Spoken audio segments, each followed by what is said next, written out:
Good evening, ladies and gentlemen. I'm very pleased to welcome you to the first event of our new Food, Fuel, and Finance program series.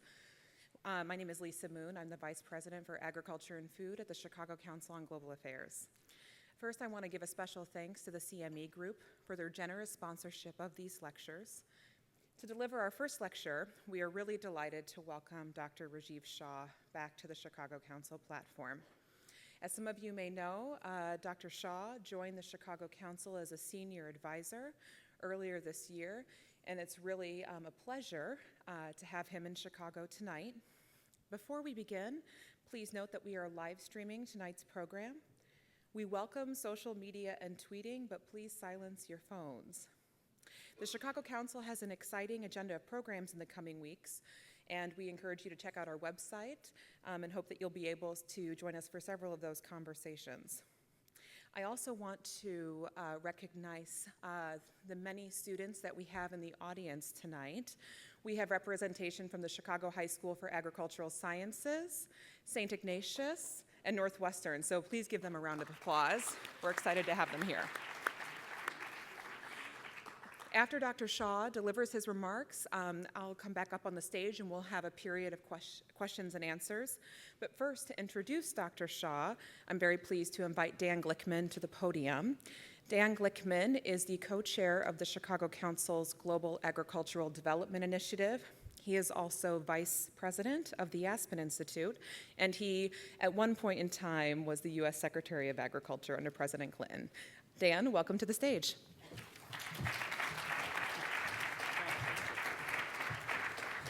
I don't want you to think it was after the Civil War. It was after the Civil War, but long after the Civil War, long after time. First of all, I want to thank Lisa Moon, and I especially want to recognize her tonight. She has been leading the effort for the Global Agriculture Development Initiative for 8 years. She's been the seminal force, the institutional force, the moral force, working with Catherine Bertini and I. Actually, Catherine was the real leader of this effort, but Catherine and, of course, Doug Bereiter, my former colleague from Nebraska. But let's give a hand for Lisa Moon for the great job she's done in this effort.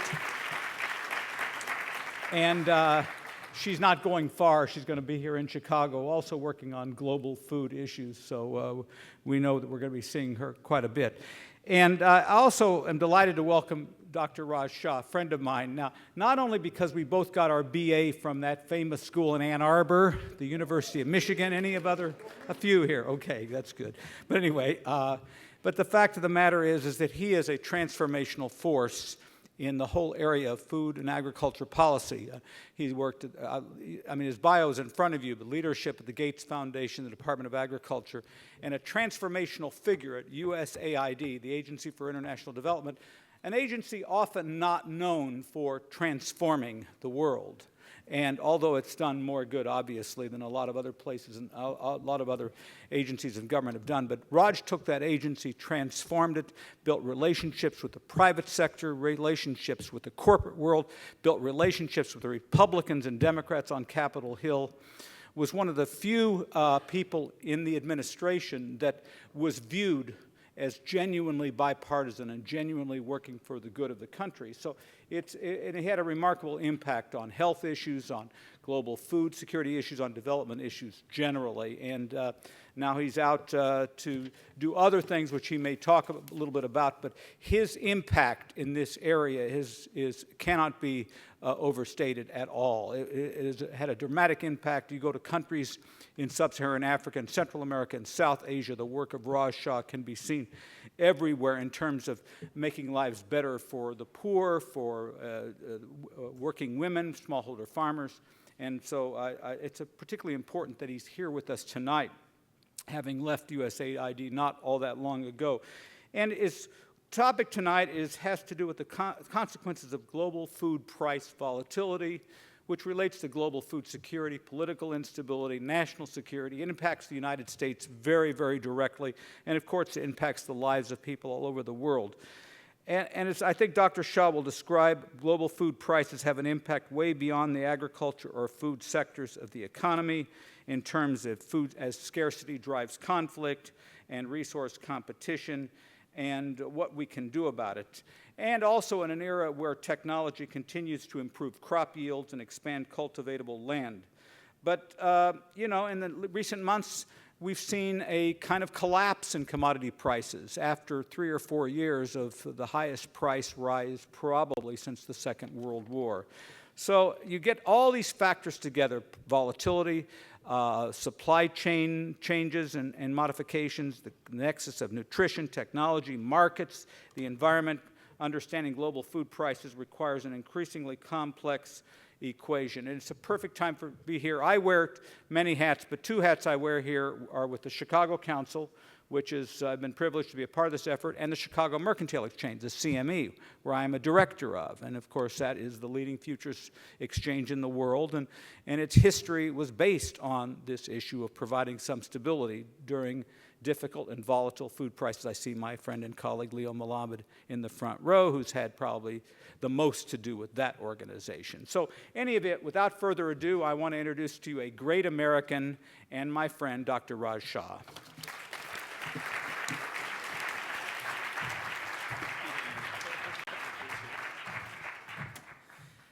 Thank you, Dan, and good evening. I should have noted that with Dan being here with me, I should have worn my gold tie in celebration of our alma mater. But it is wonderful to be here. And Dan is being modest about his own accomplishments, but he has, both at the highest levels of government and certainly in his tenure after leaving the Department of Agriculture, been an absolute and extraordinary leader on behalf of the world's hungry and the world's poor in so many different ways and contexts, from serving with the CME, and thank you to those of you that are affiliated for your participation and presence tonight, to his work with the World Food Program, to his efforts to help launch major initiatives, one of which I will hopefully speak a little bit about, the World Food Program, the Feed the Future program that the Obama administration launched, and so many other things. And it is, he's a bit of an inspiration that one can have a lot of impact and continue to make the world a better place even after government service and public service. So thank you, Dan. I also want to note that Catherine Bertini is here tonight, and Catherine, of course, is no stranger to those of you here, but together with Dan and with others, they have really championed a vision of American leadership around the world in food and agriculture that I believe has helped move tens of millions of people out of poverty, out of hunger, has helped millions of children who otherwise would suffer from chronic malnutrition no longer suffer from such want and despair. And those children will never know it, but thank you to you, Catherine, and to you, Dan. Ivo Dalder, who's the head of the Chicago Council here, is a good friend from government days, and we were just describing some of the different ways of thinking about solving problems around the world. And in that context, I would like to share with you a few thoughts on the official subject tonight, before pivoting a little bit to a slightly different take on my thoughts on what I learned from 5 or 6 years leading America's development and humanitarian arm, the U.S. Agency for International Development. It is true that food prices are extraordinarily important for human welfare, and the volatility in food prices have significant and severe consequences that often go unnoticed because they transpire in places where we don't have as clear visibility. And my very first visit to the Chicago Council was probably 2007 or 2008, but it was in the aftermath of a very significant food price spike, which, as you know, sent certain food commodity prices shooting up 200%, 300%, 400% around the world. And at that time, we understood that that was moving somewhere between 70 and 100 million people for the first time in decades back under the poverty and hunger line. And I'll remember just a few days before making my visit to Chicago that first time, reading in the New York Times a story about a young girl in Port-au-Prince eating mud cakes. It's a story that has been seared into my mind because of its graphic depiction and the plight of this young child. And it did make me think at that time and in the years after that as the world comes together to deal with and talk about a financial crisis a fuel price crisis, and the overall consequences of food price volatility, who's really thinking about those kids who are suffering on the far end of the global economic extreme, who are well beyond the reach of G7 and G8 and G20 pronouncements about bringing stability and volatility? And as we come together as a world to try to solve and create more economic stability and growth after the Great Recession, who's going to think about those who suffered the most but went unseen? And the answer, of course, is that there are folks out there that came together and helped create a movement on behalf of reinvesting in agriculture, in nutrition, in trying to reach those forgotten families and children so that they too had an opportunity to pull themselves up. And the Chicago Council played an extraordinarily important role in that pathway. In fact, an early Chicago Council report, co-authored by Catherine and Dan, became literally the blueprint for the Obama administration's Feed the Future program, which, as I'll describe, has now clearly moved tens of millions of people out of hunger and poverty and achieved some extraordinary results in places where we wouldn't have otherwise thought they could be achieved so quickly. So the good news is, even as we now enter a world, I read in the Des Moines Register today that we're going to have the second largest crop ever in the United States this year of corn and soybeans, that grain elevators will be full with excess supply, and now we'll start talking about the consequences of low food prices and low commodity prices and how to deal with that. But even in that context, there are severe implications for the world's poorest families that I think it is always our responsibility as leaders in food and agriculture to think about and take forward. And the reason American leadership in these topics and these areas of engagement is so important is because we are, and we have been, for more than 6 decades, the world's clear and unquestioned humanitarian leader. The photo you're looking at is actually an event that transpired on my first week on the job in Port-au-Prince, Haiti, where that young girl was suffering from the reality of scarcity of food and chronic malnutrition. But in an instant, an earthquake leveled a city, and in several weeks thereafter, more than 250,000 people died because of this earthquake. And for me, this was really my introduction to USAID and to American humanitarian leadership. In fact, I got a call on my, I guess it was my 6th day in office, and the phone rang and they said, "Raj, there's been this big earthquake in Haiti." I said, "Yes, I know. I was briefed on this, and we've set up our emergency operations center, and we're ready to go." And it was the White House calling. They said, "Well, the president wants to talk to you, so can you stand by?" And I said, "Of course." It was actually the first time the president ever called, and probably the last. I don't know if that's a good sign or not. Anyway, but it was certainly my first time taking instructions from the president directly. And so they said, "Well, what number should we call you at?" And so I gave them my cell phone number, only because I was too nervous to look at my phone and remember what my office number was. And I had 2 bars on the cell phone, so I put the phone like next to the window. And for those of you that know Washington, D.C., AT&T service, I apologize if anyone here represents that wonderful company. AT&T service is not very good in federal buildings. So I sat by the window, and sure enough, the phone rang. And I answered, and they said, "Well, please hold for the president." And a moment later, the president comes on and says, "Raj, there's been this big earthquake. We want you to lead America's response." And I said, "Yes, sir." And I had a pen and pad, and I was ready to write instructions. And he said, "Well, make us proud." I said, "Okay." and I was ready to go. And I expected, of course, a litany of instructions to follow. And he hung up. So now the good news is, in the background, I had CNN on.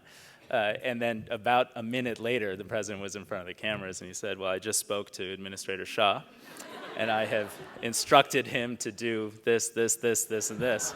And so I did get to take my notes and follow his orders, but perhaps less privately than one would think.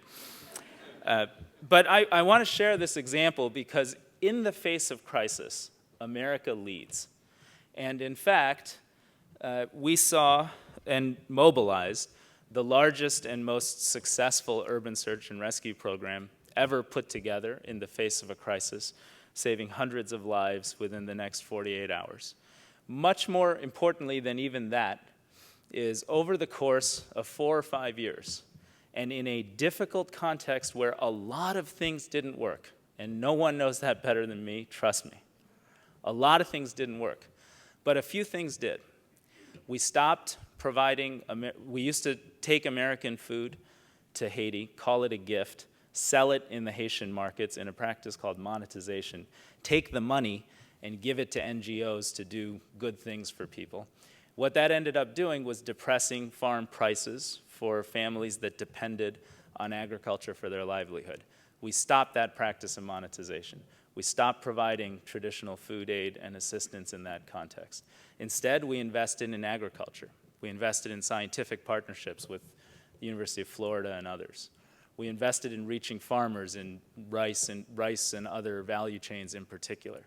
And 5 years later, I had a chance to visit Haiti again. This time I took my 9-year-old son, and it was my last trip as administrator.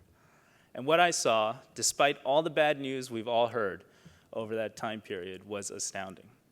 The rate of child hunger in Haiti, as measured by acute malnutrition, was 50% lower 5 years later than it was the day before the earthquake. The rate of diarrheal disease, 14% lower than the day before the earthquake. The rate of children under the age of 5 dying from a combination of malnutrition and simple diseases, 23% lower than the day before the earthquake. Food production was up 200%. Rural economic incomes were up. The growth rate was 4.5%. Foreign direct investment up 150%. Still a long way to go to ensure that the poorest country in this hemisphere aspires to and enjoys a level of justice and equity that we would associate with success. But it is important that everyone here, especially those wonderful students from the High School of Agricultural Sciences, recognize that sometimes the news likes to tell the negative stories. And the reality is when we put our expertise and our passion to work on behalf of the world's most vulnerable people, we can help move people out of poverty, protect children, and expand the reach of opportunity for all people, even those who suffer the most. I saw that again in 2011 during the Somali famine that hit West Africa. It was an extraordinary crisis with a drought and weather conditions that were the worst seen in that part of the world for 60 years. It was further compounded by the fact that Al-Shabaab, a terrorist group in Somalia, was unfortunately attacking and killing aid workers, in particular those that represent the World Food Program, making it hard to deliver food to specific communities in need.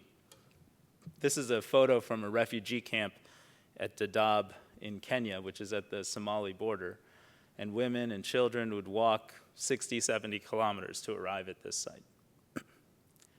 This was a photo my colleague took when we were talking to this young boy and his mother, and this is a child who was suffering from the consequence of famine, literally not getting enough food, very lacking in energy, as you can see, being fed through a nasogastric tube. It actually took me quite a while to recognize that on that same cot, on that same bed, his young brother, who had died just that morning, was wrapped in a cloth and a sari and was still there. And it is extraordinary that at this day and age, when we should have incredibly good data about who's vulnerable where in every part of the world, where we can see from satellites food production, where we can collect market price information by mobile phones and feed that into a system that can identify where the greatest pockets of vulnerability are, where we can send people electronic vouchers so they can get food on their own in markets and have purchasing power, which is one of the actual solutions to these kinds of problems. It's tragic that in that environment we still have things like a famine, and we still have children who die because they don't get enough food. It was also in that context, though, that we saw that this business of supporting the world's most vulnerable people has been improved by science and technology and knowledge and data And in fact, this young child is resuscitated through having a product called Plumpy Nut, which is, of course, a peanut butter or a peanut-based paste that is enriched with micronutrients and far more effective at resuscitating children who otherwise suffer than traditional grain-based feeding programs that were what we used to do decades ago. The challenge for those of us in roles like the one I was in was understanding how do we reach the most vulnerable children. And what we did in Somalia to end this famine was essentially collect market price information every single day in dozens and dozens and dozens of food markets around Somalia. And we could see which markets had food prices that spiked more than 400% relative to the national average, which I think was about 120 or 140%.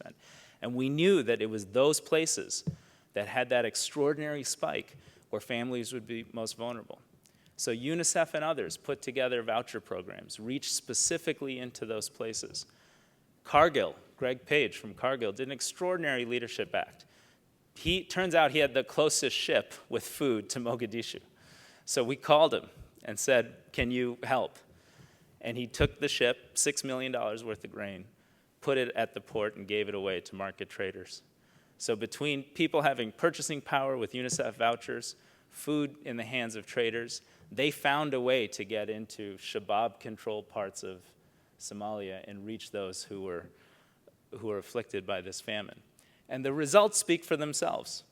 When we put that in place in the early fall, you can see a steep and rapid decline in what they call excess child mortality, which is that top chart. The data, in fact, tell an extraordinary story, because whether it's the Haiti earthquake, the Somali famine, the larger effort to address food and hunger, having real-time data and information has modernized and professionalized the task of humanitarian leadership around the world. I apologize for the graphic nature of this photo, but by the time last summer we were understanding the consequences of the Ebola crisis in West Africa, we had already missed the opportunity to have real-time data and information help us prevent a crisis that created more than 30,000 Ebola-positive cases, killed more than 11,000 people, and led to some degree of panic, I'll bet right here in Chicago, but also all around this country. But again, through innovation, data, focus on results, we were able to achieve extraordinary results.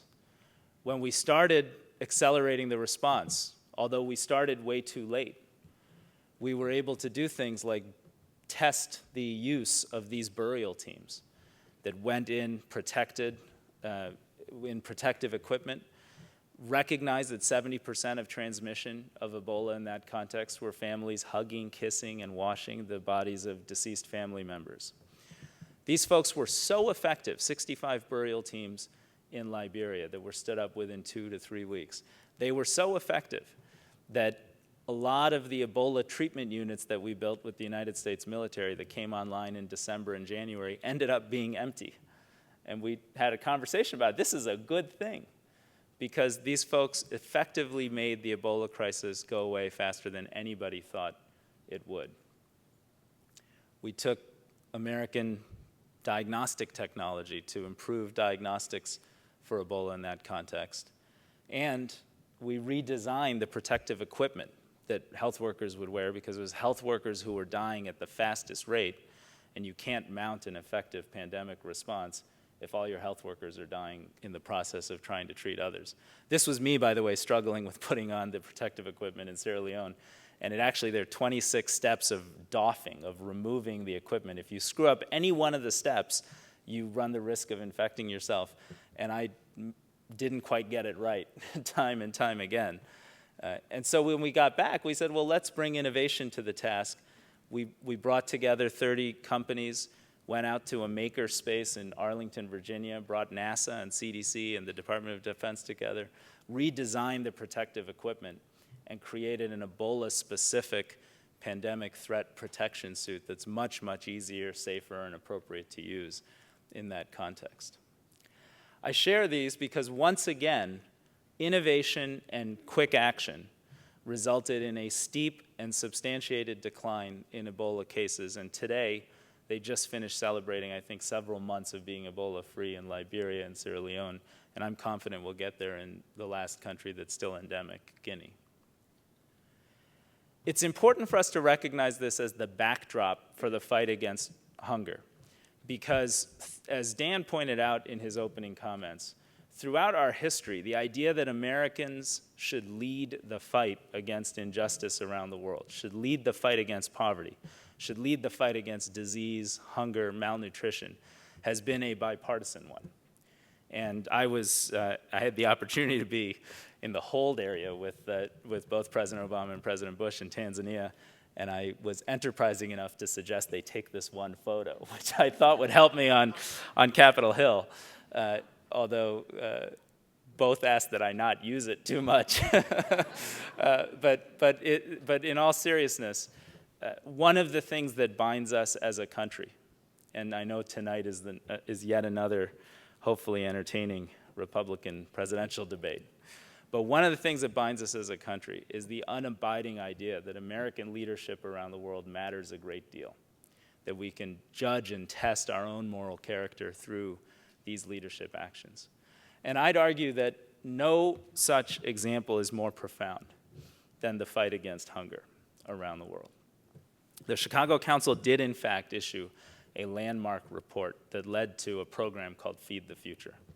Feed the Future is based on a very simple premise, that we had underinvested in agriculture in very poor countries for decades, and that we could reverse that trend by doing things differently, by asking countries to change their policies and fight corruption, by asking companies to make investments and bring online the 65% of the world's remaining arable land that's still in Africa, by trying to double or triple crop yields that were 1/10 or 1/12 of what they would be in Iowa or Nebraska when they were in Kenya or Uganda. And knowing that the most vulnerable people are in fact in rural families that depend on food production for their own income and for their own food consumption. So we asked the question about how do food prices affect these folks? In reality, when you're spending 70 or 80% of your disposable income on feeding yourself and your family, food prices are the only thing that affect you. They double, mothers no longer eat, children get less food, kids don't pay school fees and don't go to school. When they go down in those communities, because there is more sustained productivity, you have consumption benefits that can then lead to economic diversification. It might very well be the case, I don't know, there are lots of experts in this room, that spending 8 or 9 or 10% of disposable income on food, as we do here in the United States, may be a little too low. It might be worth paying a little more for quality and sustainability and diversity of production. But I can tell you that in the places where Feed the Future works, where families spend 70 or 80% of disposable income on food, it is way too high. And so this is a photo of President Obama talking to a farmer in Senegal who had improved her incomes and moved her family and community out of poverty. Just this past summer, the president was back in Ethiopia and released a report that said, okay, scientifically, what has Feed the Future, this program that invests $1 billion of American assistance every year in 19 countries around the world, actually achieved? Have we measured with rigor and focus to understand what the results have been? The answer is yes. In those 19 countries, agricultural GDP growth rates have gone up significantly, in some places even doubled. 7 million farm households have moved out of poverty, in which 12 million children are no longer suffering from hunger and malnutrition. What that looks like in Honduras is 150,000 families moving out of poverty. We know that because we took measurements 4 years ago, we took measurements 4 years later, we controlled for communities that got benefits from the program, and we actually measured outcomes through rigorous means. In Ethiopia, the rate of stunting, which is chronic malnutrition and the consequences on children's growth, brain development, long-term aspirations and hopes, changed dramatically, going down at an annualized rate of more than 3% over the last 4-year period, which frankly is an extraordinary and new result. And the truth is, the science, technology, know-how, economics of the fight against hunger is just starting to create new possibilities. If I were critical of what we've learned and what we've done, I'd say we are still too focused on the idea that assistance, aid, public investment is sufficient to create the agricultural and nutrition and health transformations we need to see to help the 1.1 billion people that are still living on $1.25 a day move out of poverty. The truth is, we need a tremendous amount of private enterprise, private investment, public infrastructure, power and electricity, education. And these types of things are not going to be financed entirely by public sources, and public programs, no matter how good they are not going to operate at a scale sufficient to truly end extreme poverty and extreme hunger. That's why, actually, at a G8 in 2012, President Obama invited African leaders, but also agricultural and corporate leaders from around the world to come together, and we launched an effort called Grow Africa. And through that effort, hundreds of companies, most are local African companies, made commitments to double, triple their investments, bring more land online, improve production, build out storage and processing, recognizing that the fight to modernize agricultural production and those systems and to create stability in pricing and trade and to link those communities to the rest of the world fundamentally requires private enterprise. We're here celebrating the CME. We helped create CME-like institutions, much more modest, much smaller, not as well resourced, but still connecting traders and creating modern trading economies for food in places like Ethiopia, Ghana, and Kenya. So make no mistake, as we look to the future, just at the end of September, the 190 plus countries around the world came together and signed on to a new set of sustainable development goals, that we can end extreme poverty by 2030. Think about that. For the first time in history, we can have the level of people who live at $1.25 a day or lower down to about 2 to 3% of total global population by 2030.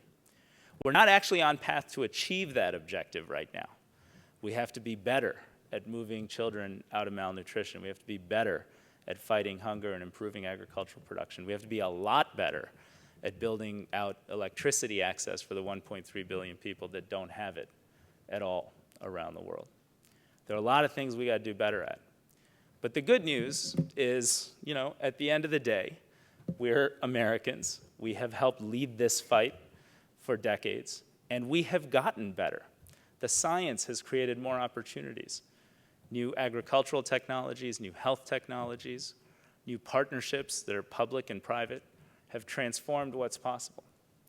And so it is entirely likely, if we stay focused, if we double down, if we expand the pool of partners and participants in this global effort, that this young child who lives in South Sudan with her mother will grow up in a world different than today. And that's important because statistically speaking, today this young girl is still more likely to die in childbirth than complete a high school education.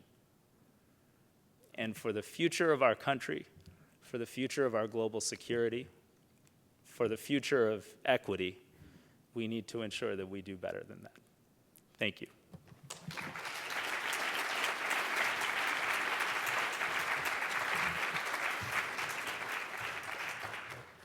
Great, thank you, Raj. Well, we have some time for questions. So if you have a question, please raise your hand and wait to be acknowledged, and then state your name and affiliation. Please, the gentleman. Oh, yes, and wait for the microphone. Thank you. Thank you. Thank you, Administrator, for being here. My name is Adam Olson. I'm with Oxfam. And I'm glad that you mentioned Feed the Future. I think it's one of the most exciting things that USAID has done in recent years, and pleased to learn about the connection with the Chicago Council. It's so much different than what USAID has done in the past. Could you talk a little bit about challenges in implementing Feed the Future and also your hopes for the future of the program? Thank you. Well, thank you. First of all, thanks to Oxfam for all the support you've offered.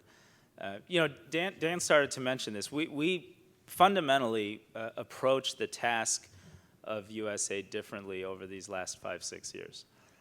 If you think about it, 30 or 40 years ago, if you went to USAID and the World Bank and the International Finance Corporation, you would have been with the institutions that had the capital and the technology and the expertise to most actively engage in these emerging or frontier markets. That is just reality. Today, that's just no longer true. The great bulk of resources going into almost all of these economies is private-led, or Chinese, which is a mix of public-private. And learning how to engage those flows of capital and partner with private companies became a big part of what we did. So when I started, 9% of our $22 billion expenditure was in public-private partnerships. When I left, it was 45%. In an initiative that Oxfam was very supportive of and for which I'm very grateful, we decided we would try to responsibly shift some portion of our expenditure and our investment from solely providing money to U.S. federal contractors, most of whom based in the Beltway, to diversifying and providing 30% of our giving directly to local institutions. For that grand aspiration, I was subpoenaed, dragged in front of the House Oversight and Government Reform Committee, and introduced to the fact that Washington lobbyists can come together on and oppose almost anything. But Oxfam and others stood tall with us, and I'm very, very proud to let you know that over the last 5 years, more than 1,400 local institutions, Senegalese farm cooperatives, including the one led by that woman in that photo, benefited directly from that policy and directly from U.S. assistance. And for those who believe that there are greater corruption risks and greater risks of being unable to account for resources when you work with local institutions, I don't know if that was true 50 years ago, but I can go through line and verse of how that is no longer true today. We have all kinds of tools and capabilities to track resources. Corruption is a huge problem in all of these economies, but it's no more significant working with a local institution than it is working with a contractor that is contracting 3 or 4 levels down. All these changes were tough. The team at USAID is about 10,000 people, and we were, thanks to strong bipartisan support, we were able to rebuild the core technical staff of the agency. We had a 40% increase in our foreign service officers, and we built out new capabilities, including a U.S. Global Development Lab that pulls together technology companies and university institutions to create new technologies for the fight against poverty, which is very exciting. So thank you. Great. Yes, in the back, over here to the right. Thank you. When you talk about the U.S. taking leadership role in fighting poverty and other things, and yet in the chart in front of us, the United States is 5th from the top in terms of people who have not had enough to eat. Talk a little bit about that imbalance there.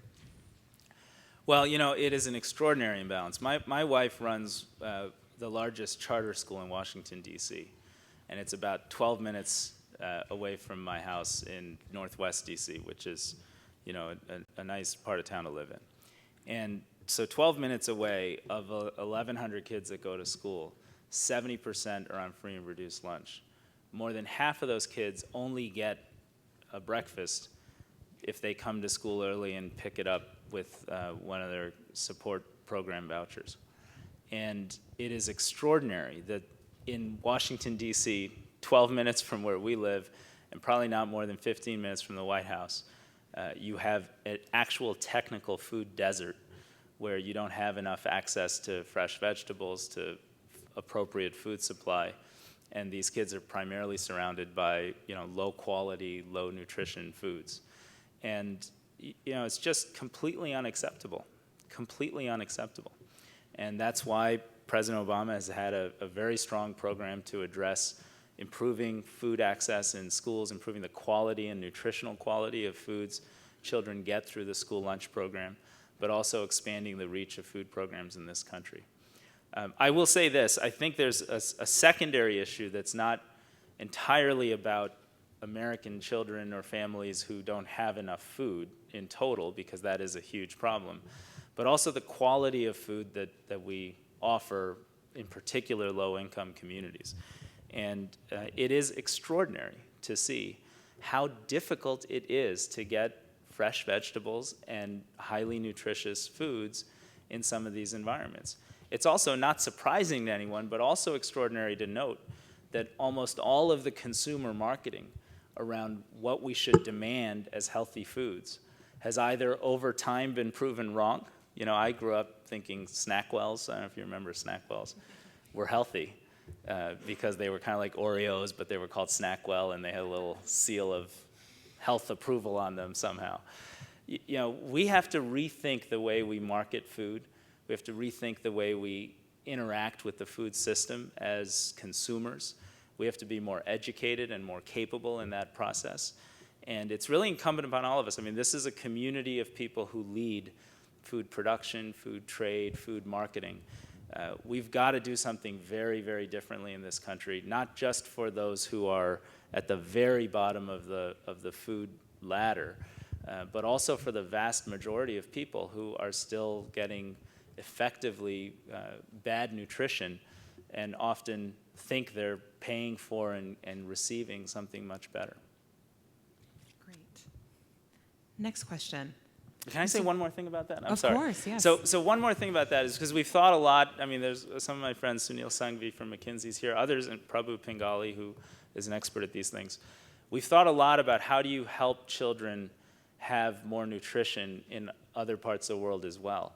And I believe it's possible that, you know, India, China, big parts of Africa, Brazil, they have the opportunity to rethink what climbing up the food ladder looks like. You know, it doesn't just have to be a transition from no food to a little bit of protein, but still micronutrient malnutrition, to highly processed foods that are going to cause high rates of diabetes and cardiovascular care. There has to be a different solution that offers people more diversity, more genuine access to healthy foods, but does it in a price-responsible and price-sensitive way and is informed by real understanding of consumer preferences.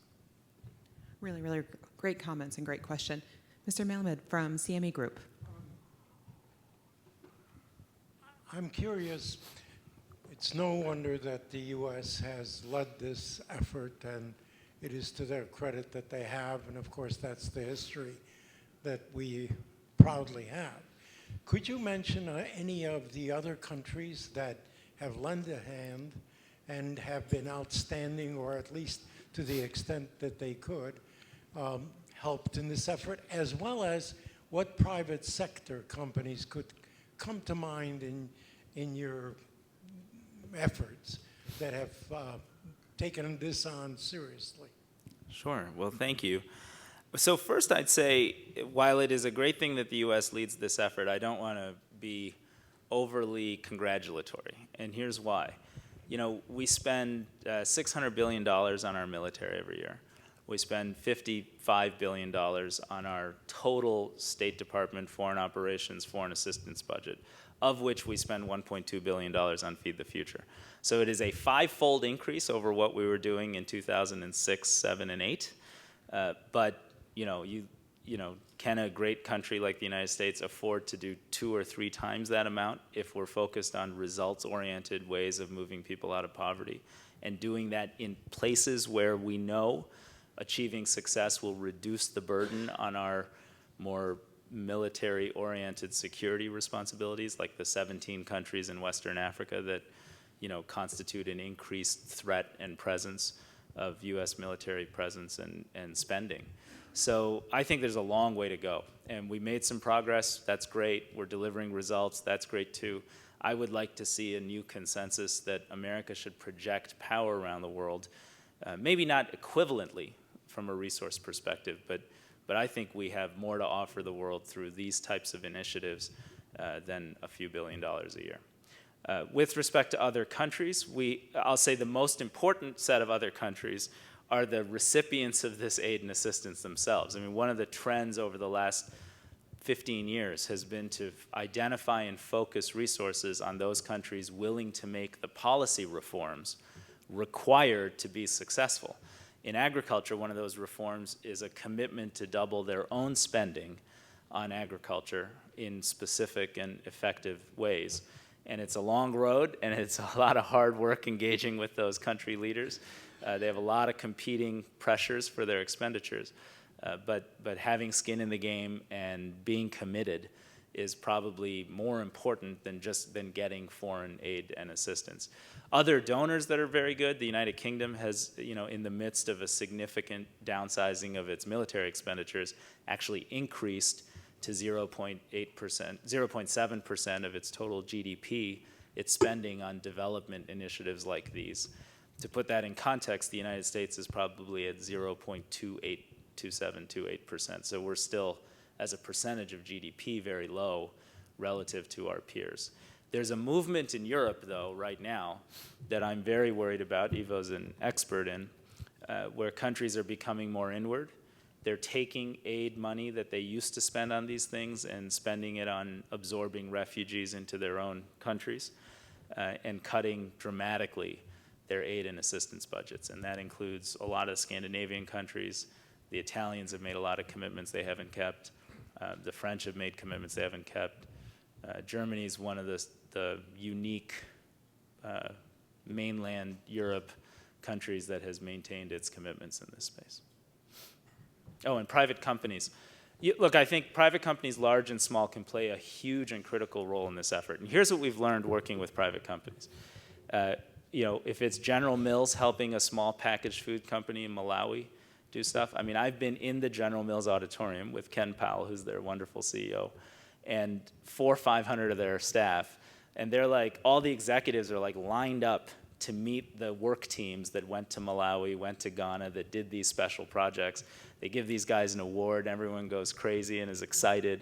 I mean, people want to work in companies and in institutions that have meaning and purpose. And the food and agriculture industry is ultimately an example of people who want to contribute to ending hunger around the world. And when you give them the opportunity to do so, whether they're scientists in Wilmington at DuPont, or packaged food experts in General Mills in Minneapolis, or in smaller companies that are engaging in Africa or India, the response is an extraordinary degree of participation and mission alignment. So I think there's a lot in it for the companies themselves, not least of which is the long-term economic opportunity of being on the forefront of some of the big new production markets that will have to come online to meet world food needs in 2-3 decades. Great. The young woman in the back of the room. Hello, my name is Erin, and I'm a graduate student at the University of Chicago. I appreciate your focus on innovation and data-driven results when speaking to the achievements of USAID.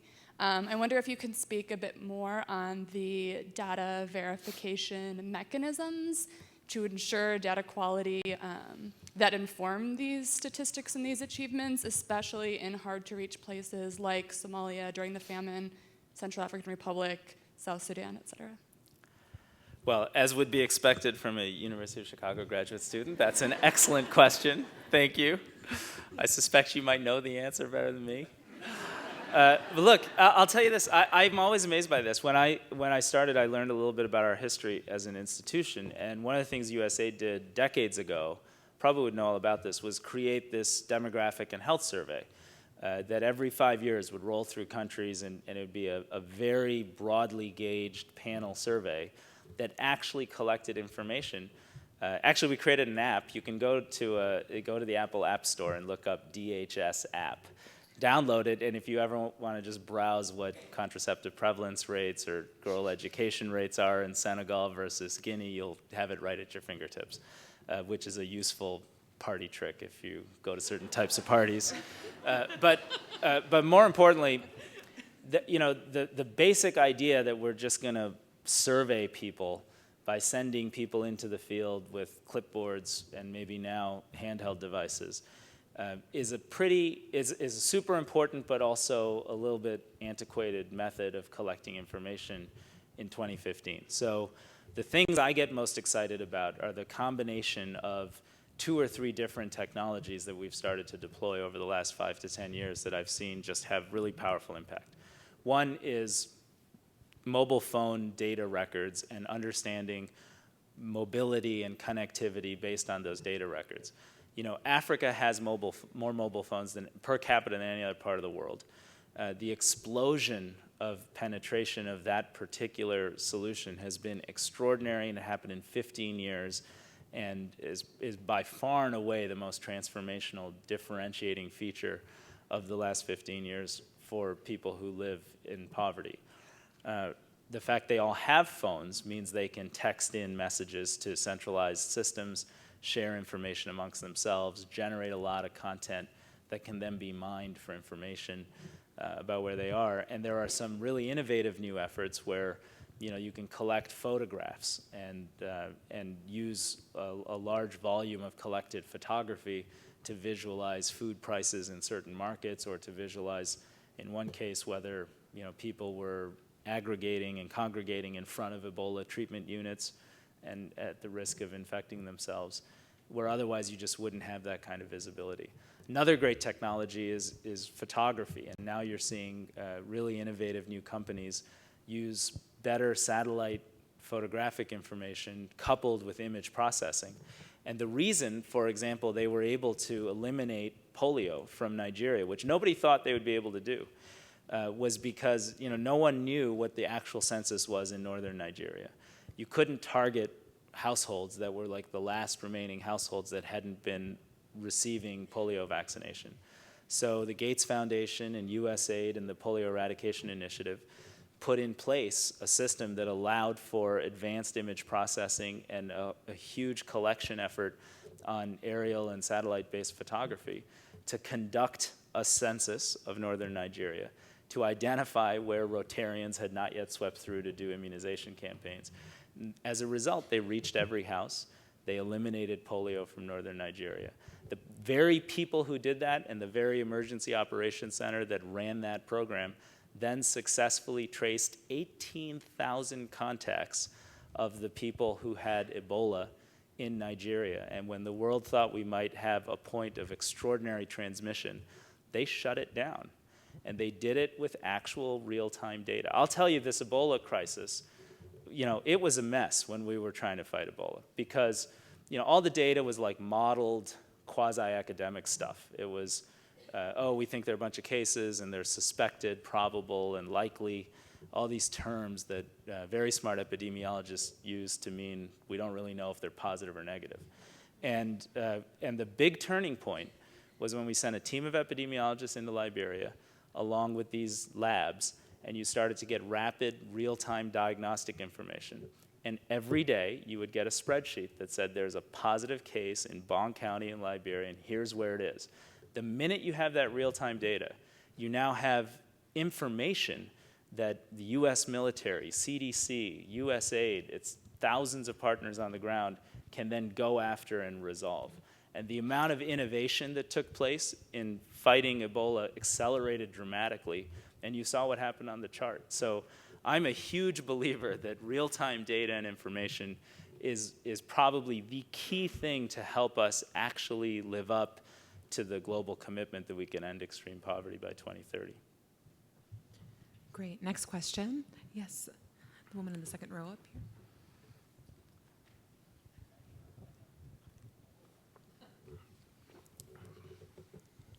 Thank you. There's such a huge linkage between food security and population growth. And since you mentioned contraception prevalency rate, can you talk a little bit about how you align those two efforts? You know, I can, and it's maybe a little counterintuitive, but the real and consistently proven reality is when we help protect and nurture and save children's lives in community after community where child mortality rates go down, we see a reduction in the total fertility rate. Families choose to have fewer kids. There are lots of theories for this, and others here will know them better than I, but it is an unquestionable effect. So helping children gain nutrition in the hopes of keeping them healthy and letting them survive, ensuring they get vaccinations and a basic package of health services, effectively creates the demographic opportunity for real economic growth and development. And that's just been proven in Southeast Asia, it's been proven in communities in India, it's been proven all throughout Latin America. One of the major efforts we don't talk about as much, but around which there is tremendous bipartisan consensus, is America's the world's largest supporter of voluntary family planning around the world. And those programs have been effective at, together with child health and mortality reduction, reducing the total fertility rate from 6 or 7 to 2 or 3 in country after country after country. And let me tell you what happens when we don't do those things. You know, if you look at Yemen today, you know, it's unbelievable. But you have the biggest disparity in the world in terms of per capita income across the Saudi-Yemeni border. Obviously, right now you have a civil conflict and a proxy war taking place between Iran and Saudi Arabia there. But just a few years ago, we did a lot of work on total fertility rates and access to contraception. I think they had a 17% access to contraception and a 6.8% total fertility rate in a poor country that might be the very first place in the world to run out of water. I mean, it goes back to the point of if we're spending $600 million on the military, if we have to deploy any of those resources in Yemen when we can't find a few $100 million to work on these kinds of issues, we are being penny wise and pound foolish in our efforts to provide security and think ahead about how we solve problems around the world. Great. Rich Kottmeyer over here. Hi, I'm Rich Kottmeyer. I'm the Senior Fund Manager at Cheetah Development, which is a private equity firm that invests in smallholder projects. Difficult question. How do we get commercial banks in Africa to reinvest in the smallholder farmer on a credit risk basis? Microfinance simply doesn't provide enough money, and we're seeing a ceiling of success. Well, that's a very specific question, and I just want to say thank you for what you're doing at running a private equity enterprise on behalf of smallholder farmers. And those, you know, I think over time what you're doing, and I don't know the answer to your question, but I think you will create an ecosystem of partners around your projects and investments that will ultimately become the answer to your question. But finding ways to deploy capital, local capital and global capital, against these challenges from a largely private sector-oriented view is clearly the missing ingredient to long-term sustained success. And thank you for your efforts in leading that charge. On the how do you get commercial banks to lend more, I mean, we did some stuff the old-fashioned way. We just protected their downside risk through free credit guarantees. It turns out when you do that, we saw an explosion in lending to smallholder farmers and other small and medium enterprises in Africa and Asia and Latin America. We took a tool we called the Development Credit Authority from somewhere around $600 million of lending support a year to $3.4 billion of lending support. And I believe through all of that growth, they never had a significant reduction in their actual kind of repayment performance, which has always been way, way off the charts. So I've always been a believer that actually banks and others are either lazy or just have a perception of risk that is higher than reality. It's probably the latter, because you wouldn't want to use that more pejorative term. And you know, if you can come up with ways to help people connect to those opportunities, you see real success. Great. The guest over here on the far left. Hi, Katie Levin from Crown Family Philanthropies. I wonder your insights onto, as food waste becomes an increasingly spotlighted topic in America and also especially abroad, how has USAID kind of explored that as a way to ameliorate these issues? And thank you. Yeah, so I don't know much about the recent shifts and trends in food waste in the United States. I do know when you look at underdeveloped agricultural systems around the world, you find this extraordinary reality that the places that are most dependent on food and agricultural performance for sustaining nutrition and economic growth and jobs are also the places that have the highest levels by far of food waste and spoilage. And, you know, whether it's apple juice factory, I wish apple juice factories in China got more attention as a huge global solution for this problem, because it took me a while to understand that's where all the rotten apples go, you know, and they don't have to be wasted, and they turn them into great juice. And, but like, you know, we did mango juice projects with Coca-Cola in Haiti and other similar efforts. The one thing I'll say is that I don't think there are great public sector solutions to that problem in the markets where USAID was very active. It seems to me that in places that have had a real modernization of food systems, it has been food processors, consumer goods companies, actual modern food companies that take supply and turn it into products and create outlets for farmers to not lose as much to waste and spoilage. And the transformation is really driven by that post-harvest processing industry as opposed to other public sector driven ideas. So that's why it's so important to ensure we come up with solutions so more private capital can go into the space. And it's why we need to invest in infrastructure and power and electricity and energy so that these countries can have modern and more vibrant food systems. Great. We have time for about 2 more questions. Yes. Thank you. Hi, my name is Yas Muhammad, and I'm a junior at the Chicago Ag. And I was wondering, what could high school students do to help feed the future? Thank you. That is such a great question. And you guys are such a great high school. We just love you all so much. Congratulations. You know, I'll just tell you, I don't often know the answer to that question. So let me share a few observations. The first is, I've had an extraordinary lucky streak of getting to spend much of my career serving those who often are forgotten and don't have a voice. And nothing has been more meaningful and more rewarding than being able to work on those types of problems and call it a job. And so my advice to you is, you know, get informed, stay connected, find every opportunity you can to serve here and abroad. Be confident that the skills and the tools and the science you're learning now is hugely important and will make a huge difference in the world. And find pathways into careers that allow you to exploit that knowledge and that science for others, because at the end of the day, I think you will feel more rewarded, more successful, and more content if you do. And the fact that you get to be at a school like the one you're at is already a telling indicator that you're well on your way. So congratulations. Great. And final question of the evening. We'll go ahead and how about the gentleman up here in the front row? Hi, I'm John Williams with the Irving Harris Foundation, and I used to work for USAID implementers as well, so familiar with that sector. But I wonder if you could talk a little bit about... Sorry, you used to work for where? For USAID implementer. Oh, okay. Yeah.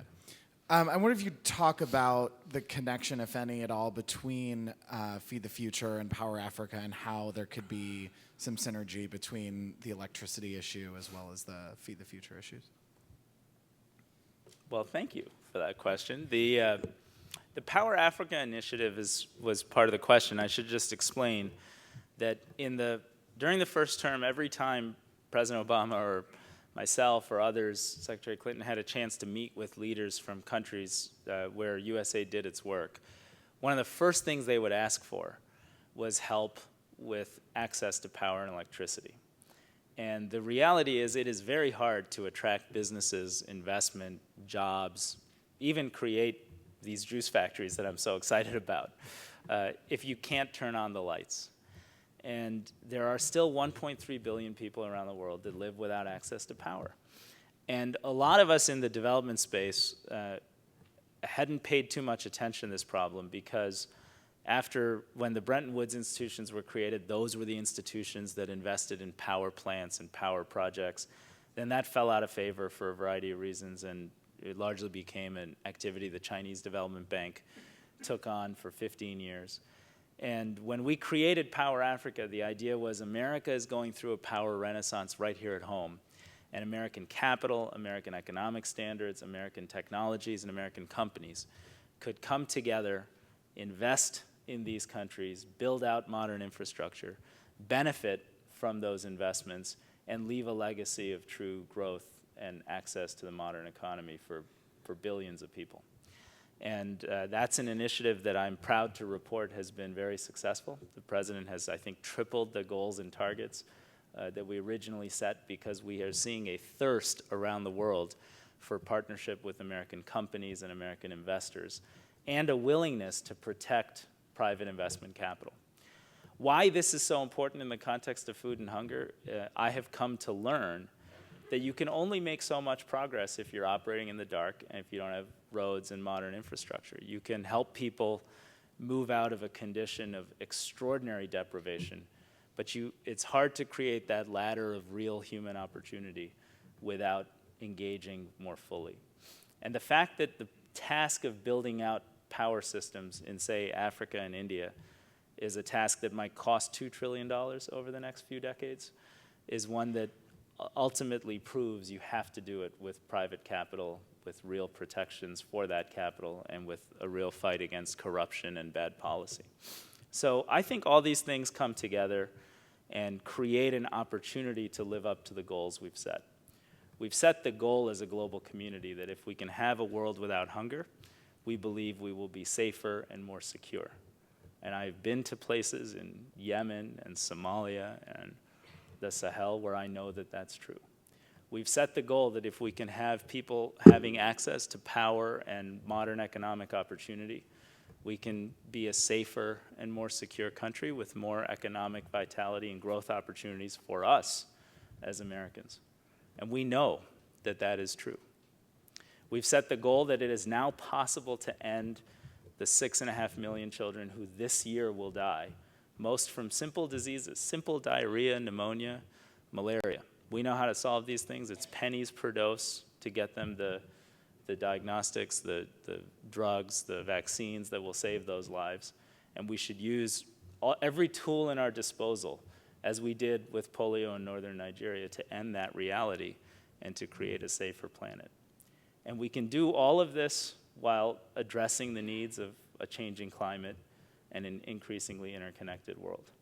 And so this mission, to me, is so important because it's how we engage in the world in a manner that speaks to who we are as Americans, that showcases our technology and our optimism and our vision, and that ultimately protects our own interests by shaping a world that has more opportunity for everyone, and thus more opportunity for ourselves. So thank you all very much.